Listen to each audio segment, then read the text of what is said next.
এর মধ্যেই এবার গ্রেফতার বাংলাদেশি। নদিয়ার হাঁসখালি থেকে 10 জন বাংলাদেশিকে গ্রেফতার করা হয়েছে। ধৃত বাংলাদেশিরা লুকিয়েছিল উমরপুর সীমান্তে।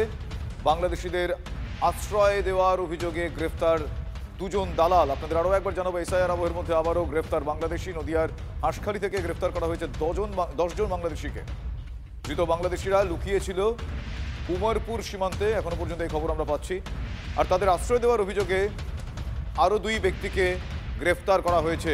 তারা আমার সহকর্মী মহাদেব এই মুহূর্তে টেলিফোন লাইনে রয়েছেন। মহাদেবের কাছ থেকে আরও বেশ কয়েকটা আপডেট আমি জানবো। মহাদেব, এখনো পর্যন্ত এই 10 জন সম্বন্ধে কি কি জানতে পারা যাচ্ছে, এবং এই 10 জনকে যে 2 জন আশ্রয় দিয়েছিল, যাদেরকে গ্রেফতার করা হয়েছে, তাদের পরিচয় কি?